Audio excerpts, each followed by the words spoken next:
Welcome back to a new episode on our Open to Happiness podcast. I am your host, Nicoletta, and today I will be joined by Dr. Farah El Miligui, counseling psychologist from London. We will be talking about the relationship between radical acceptance and happiness today, and I can't wait to explore this topic. Hello, Farah, and welcome to the podcast. Hi, Nicoletta. Thank you for having me, and I'm very excited to explore with you today. You're very welcome. Let's start, Farah, by finding out a little bit about you. How was your journey in life so far? Okay, so in terms of my journey in life, it's this question, I feel like I don't know where to start with it, but I think I grew up in a very happy home. I had parents who were in medicine, so both of them were kind of in a medical field growing up. My dad's a surgeon, my mom's an anesthetist. And I always grew up with the value of helping people. So the importance of helping others was something that was kind of very central to my value system growing up. Which, because I saw my parents obviously helping people every day. So this was something that, and they were very grounded, and they always reminded me of, all of my privileges on a daily basis. It was almost unbearable at some point. Because sometimes I would want something, or I would kind of complain or whine, and my mother would be like, pretend you're poor, or pretend you're in the desert or something. And so I was always kind of brought back to reality. So I think the reality of people's lives is where I'm most comfortable. So I would say that my comfort zone was always in kind of really understanding what's going on with people. So I wasn't a very kind of idealistic child. I always liked to know about people's lives, really, like what was really happening. So this was something that started off my interest in psychology. And then all through school, I was kind of a good student. Obviously had my teenage years that were kind of confusing and weird, which is, I think, normal. And then I went to university and I studied psychology as a bachelor's degree. I was infinitely interested in Sigmund Freud.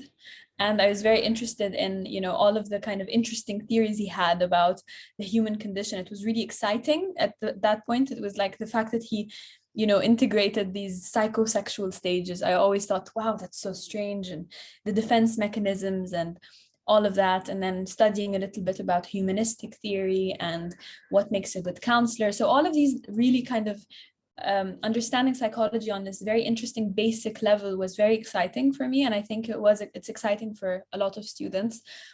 And then I graduated from my bachelor's degree, and then that was all in Egypt. So I was living in Egypt most of my life. I'm Egyptian. So, and then I graduated and I started working in a psychiatric hospital as an assistant psychologist for 2 years. Before that, I did with children with learning difficulties, but then I moved into a more clinical setting and I worked in inpatient settings. And I remember thinking there was such a huge divide between everything I've learned at university and everything I experienced in that psychiatric hospital. And it taught me all the ways the brain can kind of go off track, basically. It taught me all the different ways that, people can lose a lot of things, and how difficult it was. Really painful to see some, obviously sometimes you would get a good story where someone would be admitted in an ward and they would do a lot better, and then they would be discharged. But unfortunately, this wasn't the case for a lot of the people that were going in. A lot of them found it very difficult to go back and integrate in society. So this made me feel like this field is just this open-ended, it's an ocean. Like we know very little, and we are only able to help people in a very limited capacity. And we need to own up to that, because, pretending that you know it all, or that, you have all the answers, is not really actually true. Even especially when you go into the scientific literature, they're arguing at the top. They're arguing at the top of the food chain. They're arguing on the academic level about what mental illness even means, and that sort of thing. So it made me feel like there is just this endless sense of exploration and discovery that this field offers. So then I finished working for, I stopped working for this hospital because I was starting my doctorate and my master's and my doctorate, traveled to the United Kingdom. And at this point I had gotten married. So it was perfect because my husband found a job in London, and I had already started my program in London, my degree, which because I was doing it as a distance learning program from Egypt at the beginning. And then when my husband found a job, and we got married and we moved to London almost immediately. So we don't really know married life in Egypt. We have no idea what it's like, but it's so then when I moved here, I started to do placements in different settings as part of my doctoral program. And I worked in the NHS. I worked in, I did a placement there for a year. I did a placement in charities. I worked in different charities like Mind. They're doing great work with people. I worked for in a charity with refugees at some point. I worked for the psychosis therapy project at some point, which is a project that's based in central London that's dealing only with people who present with psychotic illness and psychotic disorders. Right. And yeah, so I had a bit of a kind of an all-around experience of mental health and also long-term low-cost settings as well. When I finished and I graduated, I started to do my own private practice, which is still running till this day. And I'm also working for the NHS in East London. So that's me. I really didn't want to kind of go into more detail because I can talk forever, but yeah, you are a great speaker. Thank you so much for sharing this. I mean, it's a beautiful journey starting in a happy home. So happiness has been obviously part of your life. That's so important. Maybe we can learn a little bit from you. And then I feel in a way, although we're coming from two different parts of the world, our path is quite similar. You come from Romania, you come from Egypt, and here we're meeting in London, doing beautiful work in a quite of a similar field, or the same field really, if you want to be inclusive and not see the world through separation.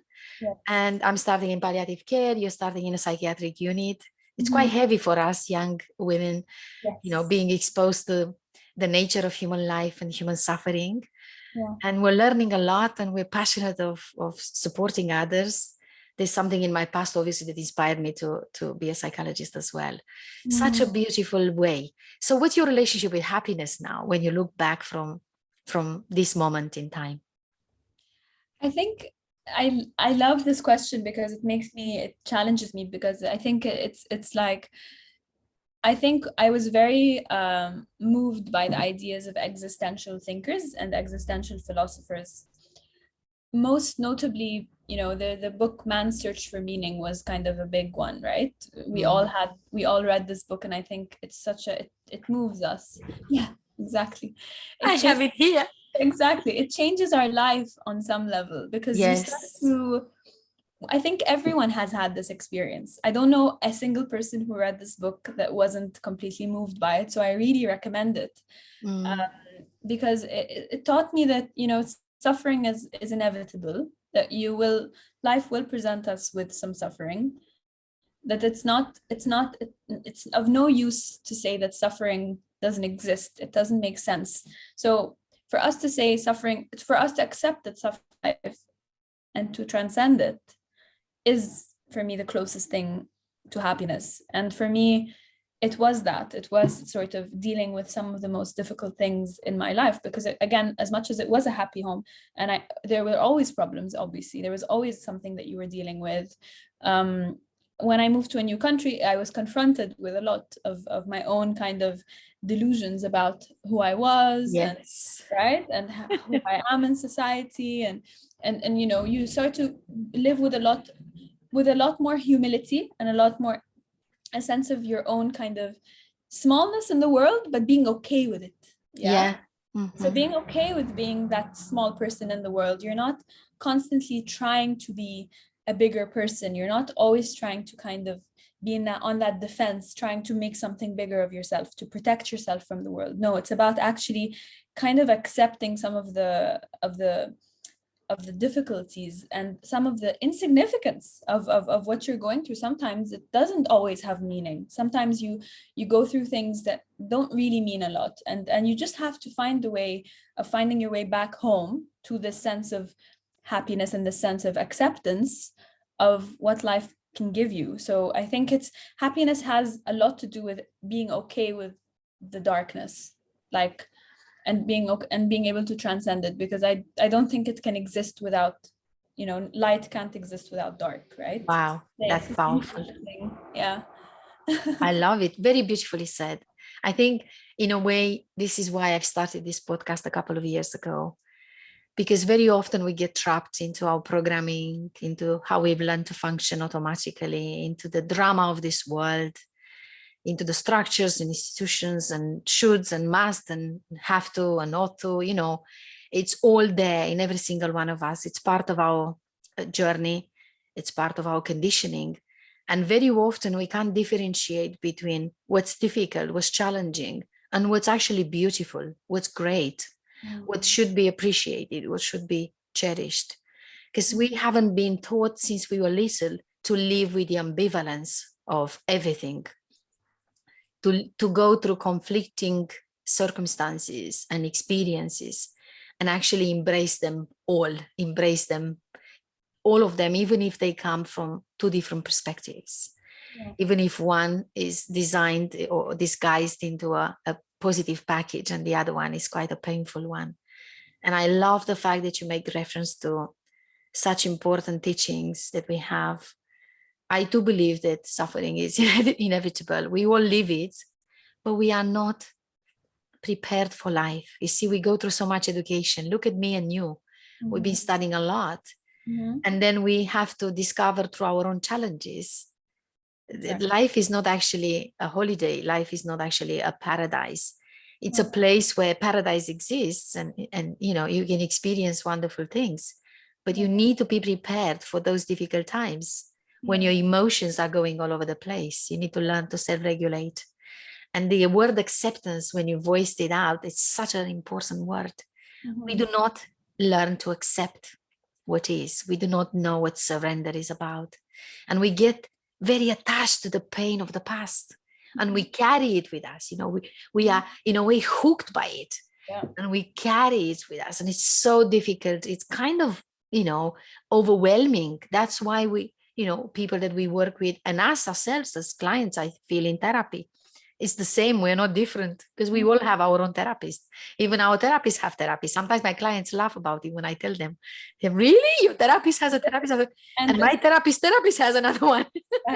Yes, exactly. Because we all need it, Yes, we all need it. And it's important to kind of understand that this is a great point of connection with others, like accepting that we're all in this and we're all going through a lot. It's not like someone has a perfect life. This concept of a perfect life doesn't exist. And if it exists for a while, it won't exist forever. Yes. So it's this idea of the transience of happiness. It's almost like, it's there. But I also wanted to talk a little bit about this, because you mentioned being stuck in the past as something that's kind of like a default mode that we all fall into. This idea of like going back and thinking about, you're not really remembering the event in all of its detail, whatever it is that happened to you, or whatever it is that was kept on happening to you. It doesn't have to be one event. Obviously, it could be chronic abuse. It could be chronic something. It could be something you've been through for a long time. But it's interesting because if Freud used to use I'm not really a Freudian at all, but like, I don't know why he's coming up a lot in this. We've all started there. Don't worry. It's natural. Exactly. And it's valuable. The teachings, Freud's teaching are still valuable. We still use them, but they are not everything. That's why we move through the humanistic and then cognitive behavior. And I think me and you now, through the transpersonal, we transcended the science of psychology and we see beyond it. Such a beautiful journey. It's very interesting. Please carry on. Yeah. I just love that trajectory, because I think it's so common to so many practitioners. They start with Freud, they go into the CBT, human, and then humanistic, and then more existential, transpersonal, and then they start to be integrative, where they're like, actually, I see all of these realities as valid. Yes. But he used this very interesting term that I always go back to, and it's also linked to informed work as well. So it's very linked with the trauma, the trauma people, the people that think about trauma, and the people that think about how trauma has an impact on our lives, a lasting one. Freud also had acknowledged it, and I think he used the word repetition compulsion, where this expression is about, we repeat the things in our present. We create the same conditions in our present that look like the traumatic events of our past, because we want to, in our mind, we have a magical thought that if we recreate this situation and we solve it, then this would ultimately resolve our past pain. Yes, and dissolve the conflict, internal conflict. So it's like we repeat the same conditions of our suffering, and then we complain about what, our situation, but we repeat these conditions because in our mind there's some sort of primitive magical thought that if we solve this issue, then this means I will solve this issue for this inner child inside of me in the past. Or this kind of, so for example, if you had this is a very basic example, but if I had a very abusive relationship and I was in it for a very long time, and then it's over now, my brain will go towards more abusive kind of situations so that I can come out a winner again. So I can kind of avenge my past self in some way. But unfortunately, it doesn't work. It actually causes us more suffering and more pain. So understanding our habitual need to go back to the past and fix it is an important thing, because yes, to think about what is standing between me and fulfillment, what is standing between me and happiness, and taking some responsibility for that. How am I creating the same conditions that led me to the suffering in the past? So I think what you talked about about living in the past made me think of that. Yeah, very, very insightful. Thank you so much for that. Because in a way, after Freud, even Jung spoke about it a lot, talking about the collective consciousness, how we actually transfer what's been going on in the past into the new generations. And then if you move past into the cognitive behavior field, then you learn that everything that you've been taught when you were little, it's now staying with you, but you can unlearn it and you can change it. You can bring something more helpful to you, more beneficial, more functional, that brings your life into an adjustment in a way. Then if you go to the humanistic school, they all say kind of the same thing, but from a different angle in the room, isn't it? They talk about the person, the potential. So this is not all of you. There's more to you. Just search for it, go within. And even how we look at the family system that plays into our trauma and everything we experience in life. I think they all say the same thing. And if we really are courageous as practitioners and we move past and we go into Eastern spirituality traditions, they all talk about the same thing, isn't it? Yes, 100%. It's about the karma. If you want to listen to Buddhism or Hinduism or even Taoism at some point, it's repeating the same action in an attempt that you can actually dissolve, become aware, become more conscious. And whilst you're understanding what happened to your past, and you create a little bit of distance from that moment of pain, and you feel it inside of you, but you feel it with the experience of who you are today, then it dissolves the karma. It dissolves the need to carry this pain with you, because now you brought a different kind of understanding to it. And at the core of my work, I call it the 7 steps of real transformation, where the understanding is the first step and the acceptance is the second one. I don't feel you can accept anything if you don't understand it. If someone comes to tell you, you must accept me like this, or you must accept this behavior of mine, you don't understand it if the people don't allow you to really figure out what's causing it and what's the benefit of it and what's the impact on you. So we're going to move into radical acceptance soon, because it's all about letting go and surrendering to what cannot be changed. But I feel that acceptance is so important, and it doesn't matter from what kind of doctrine or I don't know, theoretical model we look at life or any issue we have. I think they all converge into the same place, and they help with a different perspective to finding a bit of healing and treating whatever we're struggling with. That's my take so far. 100%. And I think I really, really see this, this transition between understanding and acceptance as the work of therapy. Yes. Like, I think this is where we are usually. Like, yes. This is where this is where we start. This is where we start. This is where we take our issue, and then we try to understand it. And by understanding it, trying to bring some sort of acceptance to it. We won't always accept things. I don't think we always wake up saying, I completely accept what happened. Or sometimes, some days it's going to be more difficult than other days. And I think it's just about moving into that space of, accept. When I accept things, the past stops holding such a huge power kind of power over you. Yeah, it stops having this power over you, because it starts being, you start to coexist with your past a lot easier than if you're always if there's shame. For example, in my past, there's a lot of shame, or there's a lot of anger, or a lot of kind of a sense of injustice.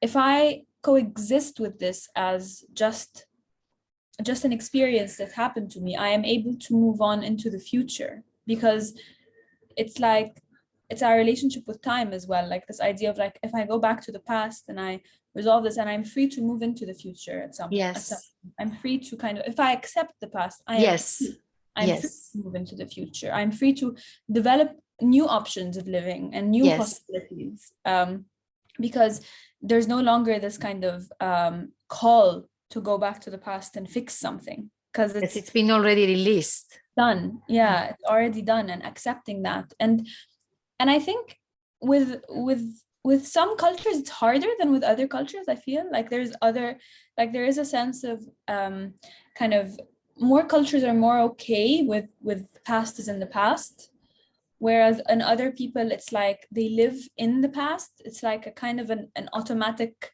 default of like, in the past, we live in our history, we only belong in our kind of, it's about the family history, for example. It's all about history. It's not about the future. The future is not important, It's interesting. I don't know, what do you think of that, this idea? I feel that you're right. There is a strong attachment in some culture, especially the collectivistic cultures from the East, and mine is in between the two worlds, to be honest, because we've been through communism, we've been, under the Soviets, and at the junction of three very strong empires, the Ottoman Empire, then the Austro-Hungarian, and then the Russian Empire. So when you have this kind of influence in you, in such a small country, such a, limited population, you have all the influences. So I have spent years in self-reflection, in introspection, trying to understand my roots.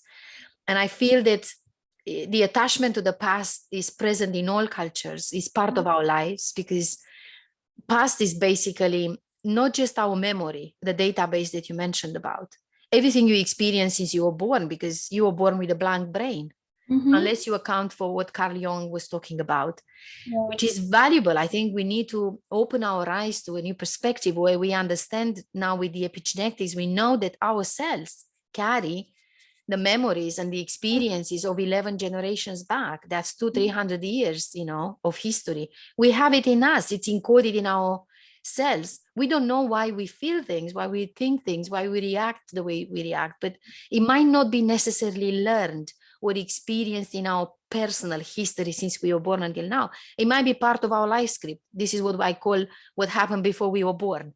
It's a life script that has been already decided for you, because you have this ancestry and you have this evolutionary human history. It's true. It's coming through being a human being. Not something you can get rid of. You can't just remove it. We have the human nature in us. We have the, that cruelty and the barbaric past. It's in us, and it can manifest. It can be triggered anytime. Anyone can become a criminal if you put them in the wrong environment, and they need to survive and they need to defend themselves or someone dear. They are at risk of killing another. That's us. But we also can see the other end of the continuum, where we are beautiful human beings, wired for connection, able to feel the love and the compassion. At the same time, sympathy and pity if we are too distant from the other person's suffering. But you see, all of these are actually aspects of the human being which we can tap in if we are curious enough to discover ourselves. And we start with the understanding, as you mentioned. That's the beginning of therapy. And I think, yeah, you're right. Radical acceptance might feel quite a strong concept for some people to grasp and absorb, because that says, or it's misunderstood as being, I radically accept that and I don't do anything about it. I just leave it in the past. But radical acceptance, in a way, in my view, when I move through my steps and my framework, the way I work, when I reach a good level of understanding that allows me to start accepting, not accepting for good and accepting totally, completely, wholly, but starting accepting. Yeah, that's absolutely fine for me. I might go back to unpeel other layers of understanding, as you mentioned earlier on, because I'm not done. I'm a creation that is recreated and recreating every single second. So I accept that. I accept the impermanence of life. I accept as you mentioned, that everything is transient, everything is changeable. And then I'm working with myself in this very present moment. And I do the best I can right now. And that's my best version. The best version is what I'm doing with myself right now, informed by all of the other previous versions that I've lived throughout all of these lives that I have. If every second is a new life, it's a new beginning. This is how we see it. And it's a lot of wisdom in this. If you really permit ourselves to radically accept something, which means, in my personal and professional view, starting accepting that happened. And then use it as a spiral of knowledge and self-discovery, where you go down and you come back to the surface and you start over again, unpeeling more layers of understanding and acceptance, because you can always look at it from different perspectives. And I think radical acceptance, the work of Tara Brach, I think you mentioned, we chatted before, is so important. I love her. I think it's essential for trauma. It's essential for understanding our past, our personal history, coming to terms with our human nature, with our, life script. This is who we are. Let's do the best with what we have. Exactly. I love that. I really love what you're saying. And I think it brings to mind someone I worked with, which is, I'm not going to bring obviously a lot of details into this, but this particular person was really, had a very difficult upbringing, had a very difficult, situation with the parents, and in some way, one of the parents, took their own life. So in terms of, and then growing up as a child, because there was no communication around that a lot, and there was no kind of explicit explanation to this child about what happened, and no one really had the time to see this child or to really sit with this child, because this person is part of a bigger family. So this idea of, it's my fault that my parent, the internalized belief, yes, and this has kind of wreaked havoc on this person's life, because they started to, because like you said, we are the past. Our past is us. We are, right? But if I'm constantly creating the situation where, if I grow up thinking I am guilty for something so huge, then I will start to find confirmation in my reality, that I am to blame for so many different things. Yes. Not just to blame in this particular situation. I'm also a bad person. It must be because I'm a bad person. And then you start to believe, yes, I'm a bad person, and you start to act like a bad person, and you start to be that person that you think, this is why my parents did this to themselves, So it's like, and then you start to confront this person in therapy, and it's very hard sometimes, because you start to say, okay, can we, in my mind, obviously it's very easy to be like, why aren't you accepting what happened? Part of you hasn't accepted what happened to you. And then this person would look at me and think, you haven't gone through what I've gone through. You don't know what it's like to have gone through this. And I think this is the problem. I think all human suffering is valid. Like, I think it's important for us to, this idea of comparison and distancing ourselves from other people. You know, sometimes people come to therapy and they, you know, I feel like they look at me like, how would you know? You know, Yeah. You know what I've gone through, and they don't know. They actually have no idea, you know, what kind of pain or what kind of emotional pain or suffering that I've been through. And I think because our society these days is very focused on appearance and a very focused on like the external, what you show other people. If I show other people I'm doing well, then I must be doing well. Yes. Then this idea of you know, we are growing more and more distant from others because we're starting to live with the belief that everyone seems to be doing really well all the time, and if I'm suffering, then there must be something wrong with me. And then this chimes in with all of the previous beliefs about something is wrong with me, something went wrong in my life and I'm to blame therefore. So it's interesting how our past, it literally interacts with our present. It's a dance, right? Yes. Like a constant dance, and one of the people in the dance is going to kind of outdance another, like another. So it's like, how are we going to, you know, how are we going to develop enough self-awareness to understand that our past puts us in a position where we interact with our present in a different way. So that it's like I see it as like a chemical reaction with the present. You know, the past and the present are like a chemical reaction. And if what's coming up from my past is pain, trauma, suffering, shame, then it's going to win over any forces in my present that are trying to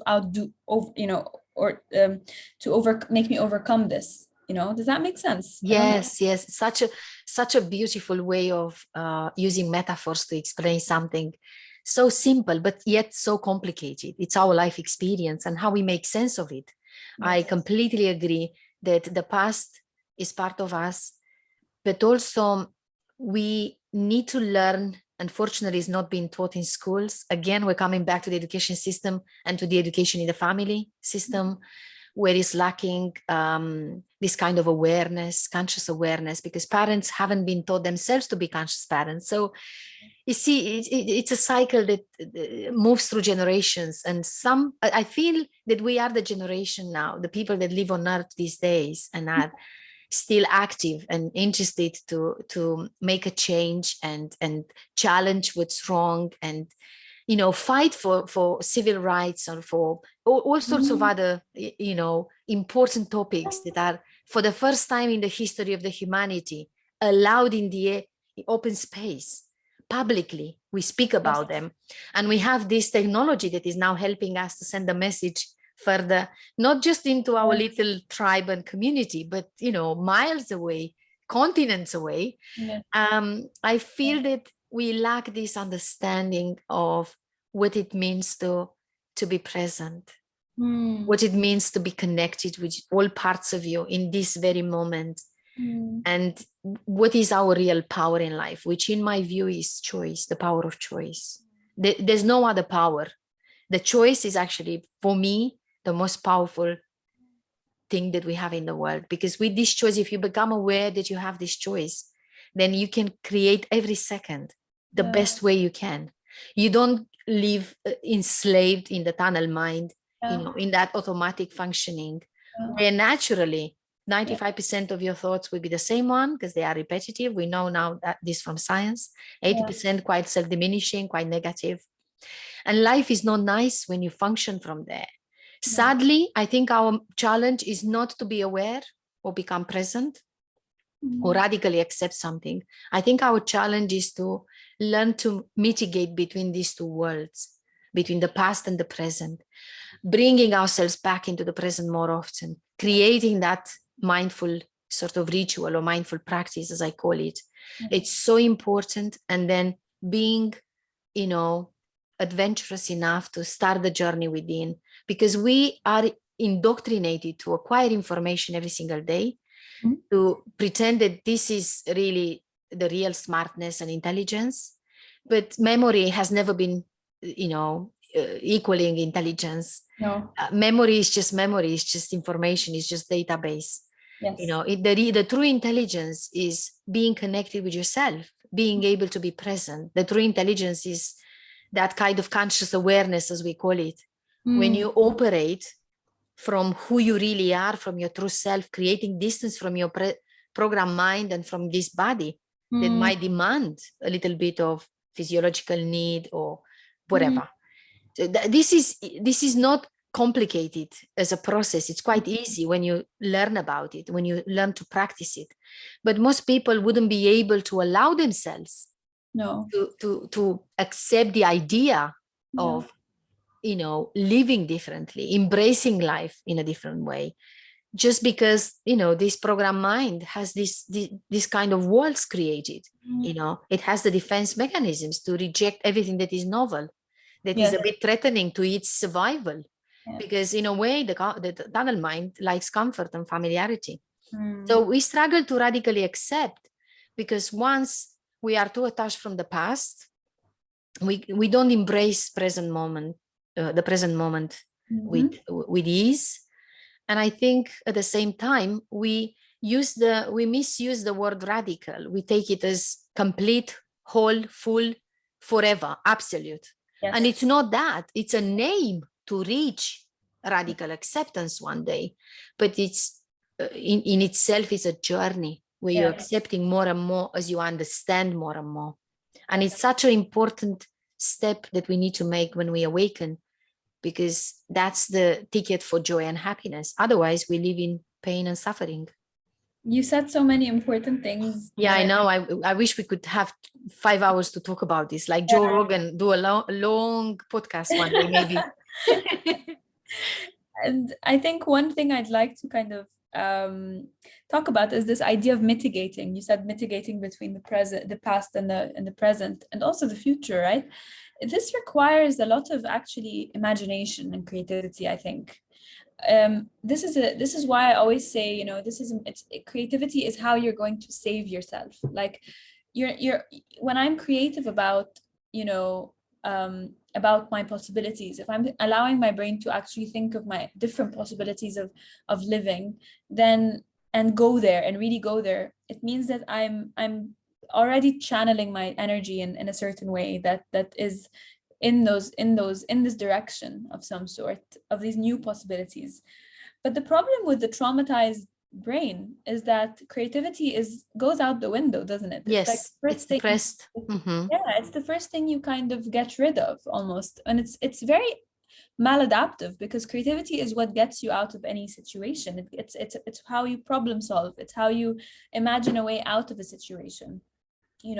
So it's interesting how our brains are sometimes wired against themselves sometimes, where it's like even the time that we need the creativity most, which is when we are suffering, is usually when we don't have access to it. So how do I find a way of tapping into this kind of creative reservoir inside of me that allows me to, like you said, kind of mitigate between the past and the present, to say I am to say that this is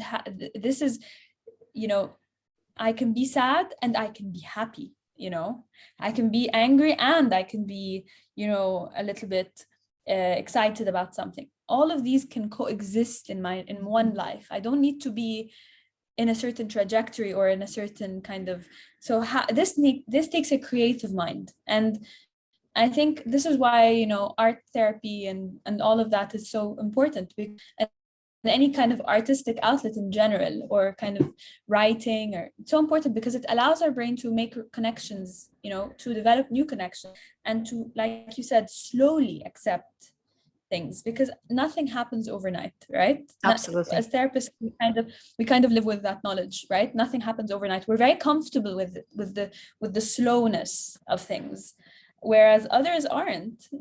This modern world is all about now, and speed. Yes. Quickly. You're gonna get this done quickly, Yes. But it's we start to internalize this value system of fast, of quick, of you have to do this now, you have to achieve this now, when actually we are very slow. We are very slow. We when we have a flu, we can spend a week trying to recover from from a flu, you know, from something as trivial as a flu. Yes.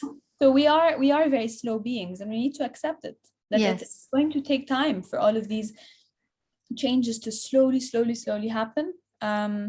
So yeah, that's what came up to me when you were talking. Lovely. Yeah. So well said. I mean, it took us 2.5 million years of human evolution to come to this point. Yeah. And over the past 2 decades, we had a massive outburst of development, technology, artificial intelligence, that is changing the way we function now. And most likely that would be even more present in the future, in the coming years, probably in 2-3 decades. We're going to live with robots in the house. We're going to marry them. Now robots have citizenship, as you know, probably, and so on. I think we are slow because, and what makes a bit slower this process, in my view, what I'm learning in my practice and from my own personal experience, is that we are trying to change the mind from within the mind.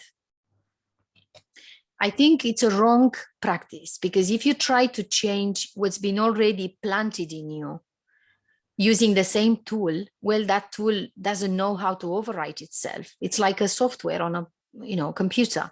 You need something else from the outside to change this one. So in a way, you need to step out of that conditioning. You need to step out a little bit of that programming. And for me, I found a terminal that allows me to mitigate between the two worlds without expecting myself to switch so quickly, like within a second, just change now, become present now. It's not working that way, because we are such complex beings, and the brain, the neurological system is such complex.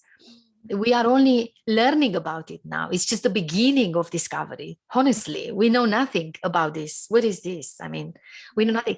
I think my terminal is learning to develop this mindful ritual and practice it every day until you rewire your brain through neuroplasticity, and you allow different neurons in the areas that haven't been caught into this programming, into this old mind, to create a new mind, a choice mind, or the village mind, I call it. It's like coming out from the darkness in the tunnels where you've been indoctrinated by others, because it's not your choice. You haven't chosen any of these experiences. They've been given to you. And stepping out into the light for the first time, where you can actually remove those masks that you were talking about, this falsity and pretense, and, this social persona that is trying to bring the body, mind, and soul into different roles in our lives and act accordingly based on what the culture describes as being the right norm, So, sorry to interrupt you, but Tara Brach calls this the spacesuit self, right? This idea of like we build this sense of a spacesuit self to protect ourselves from the world, like and then we start to over-identify with that spacesuit self. Like we actually forget who we are. Yes, because we've never knew, since we started to be taught and programmed, we've forgotten who we were. There was loads of information added on us. So now what's active, it's what's happened more recently, isn't it? And then the most important aspects of the past, usually the most painful, we remember, isn't it? Because they keep haunting us. In a way, they come to remind us that we have work to do, that we need to take some space, create some time, and go back to the little child inside of us, in our case, the little girls, that maybe haven't been developed enough to explore life. No problem. That's part of life. Yes, absolutely. We need to embrace it. Yeah. So our little children haven't been developed enough to make sense of the experience, but we can lend them our current version, our mature people. We can close our eyes, use this exposure in vitro, this visualization, and just go there and meet the little children inside, heal them, caress them, help them find the support they didn't have at the time. Allow this intelligence that we have right now to be used for our healing, for the release of all of this pain, all of this unnecessary suffering that we carry with astral life. So therapy is fantastic. Even self-therapy, now I'm branching, I'm trying to to move into creating a self-therapy school, a self-therapy program that allows all of those that are not in therapy or are averse therapy, or they don't want to do it, they think it's not relevant for them, or they are scared, they are frightened, to do a bit of work with themselves, provide a framework, and even provide it to those that are currently in therapy to learn to deal with the 167 hours each week when they are not in therapy, because we usually go 1 hour a week. And what defines your life is what's happening in between, isn't it? Most of the time. So, yeah, but let's talk a little bit towards the end. How can radical acceptance, I'd like to hear your view on this, maybe facilitate happiness and joy and presence? And how can we teach people, learn the magical, practice of radical acceptance? I think what you said such important things. And I think one of the things that really comes up for me when you were talking about, how do we help ourselves kind of really see who we are, I think radical acceptance, in the sense that you also mentioned inner child work. And every single time I bring up the inner child with a client or with someone in therapy, it is 90% always a very moving experience for the person. Okay. So 90% of the time, people really respond. There's something very powerful about going back to this inner child, because it's the reconnection. It's the beginning of the reconnection with the real self.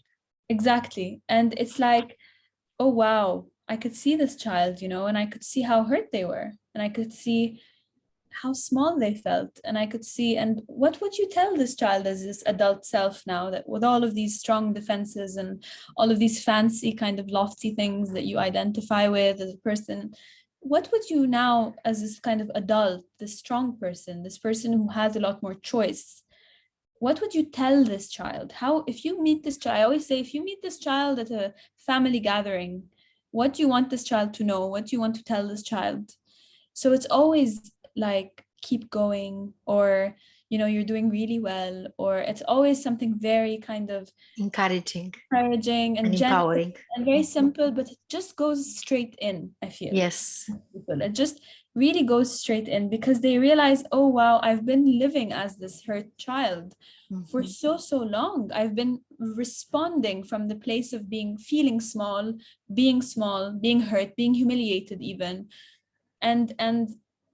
And I always feel like, I always tell them, can you imagine yourself as a child? How would you describe yourself? Can you show me a picture even? Do you have a picture of yourself as a child? Can we really think of this child in its own right, Yeah. And what would you do? How would you, what do you want this child to know, right? And I think this really helps, because it's always like it feels like an exhale when they do that, it's like, the release, isn't it? It's letting go, it's surrender. This is very painful, this is very difficult, and somehow through that release they can also start to distance themselves from that hurt child, and realize that they are actually a lot stronger now. They are in a position where they can support this child if it feels empowering in a way. And I think it always goes back to healing that inner child, because when we're children, obviously our brains are blank canvases. Anything can happen to them, and we feel everything becomes our world, right? So even small hurtful comments from a teacher might be so formative and so difficult for us to overcome growing up. It might stay with us forever.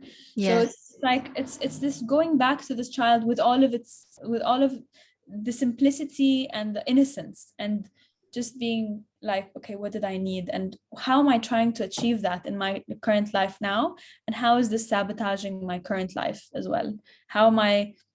How is this not adaptive in my current life? So I think this is one route to radical acceptance, I think. Oh, beautiful. Yeah. I love it. Thank you. It makes sense, because everything starts with going back within. Very often we try to acquire information, copy others, follow others, learn from others, read books, do things, follow podcasts. But if all of these remain just information, and we don't process them, and we don't implement anything in our life, and we don't change, then there will be no transformation, because transformation is ultimately the result of a succession of little changes that we make every day. And I think the culture is changing. I see a shift. I see the consciousness being embraced by people. I see people talking a bit more about mental health, although it's usually coming from the medical model, from diagnosis. I'm ill, I have this problem, and so on. I think there will come a day when more people, masses of people, would actually listen to spiritual teachers for that piece of the message that is missing from the science right now. And even quantum physics and epigenetics now acknowledge that there is only energy in the universe. 99.99% in our atoms, it's just energy. So we need to see beyond the material world, beyond the physicality. I think from my perspective, the only way to heal is to self-discover. You can't really heal something that you don't know what it is, what caused it, and what was the impact. So you need to go through your inner work. I would encourage everyone to do it. Just set some time, even if they don't have means to pay for a therapist, or they can't find other type of support. Just talk to their friends, to their family members when they have someone.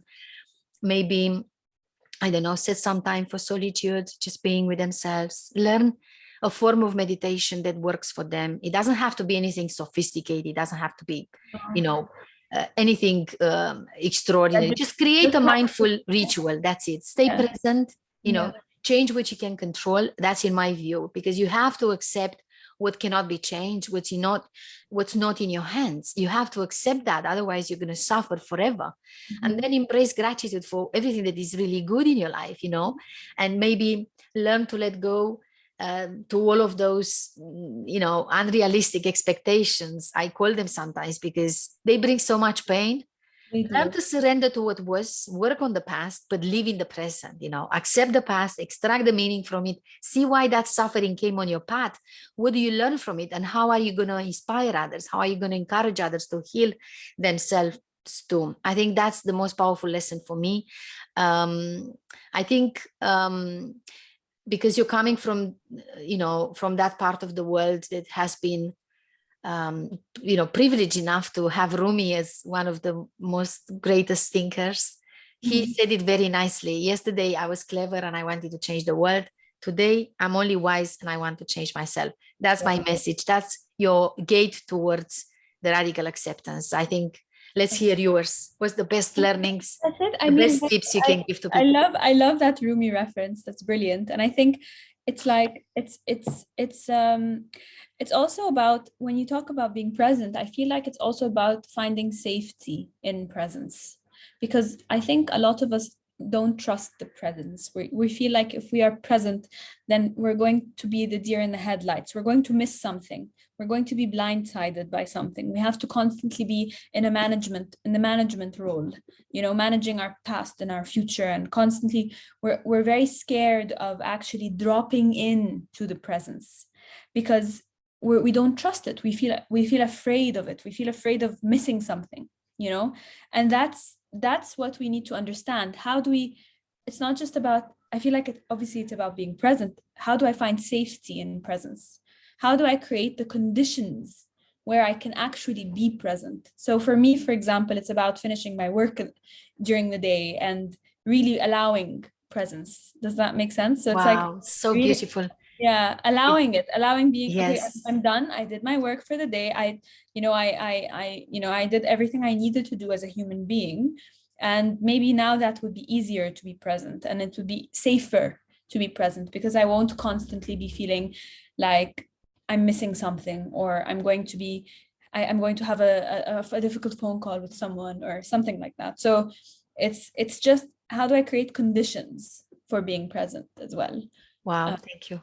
It's just amazing, because it's complementing what I just said. I talk about creating space for presence, but you create conditions to be able to be in that space. So I think we make a great team, both of us. Where can people find out more about you, and how can they connect with you? How can they work with you if they want to?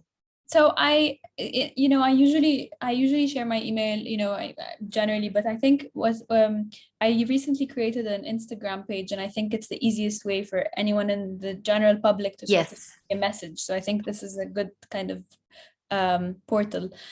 So it's called Therapy with Farah, and it's an Instagram page. And yeah, just if you want to speak to me, or if you want to send me a message, or want to arrange for even an initial consultation where you can understand yourself a bit better, I'm more than happy to listen. Thank you so much for this. We're going to leave the link in the description below for people that are watching and listening to be able to find the link and click on it and get straight into your page. Thank you so much. That's it for now. Until next time, we are wishing you all good health and happiness, and stay present.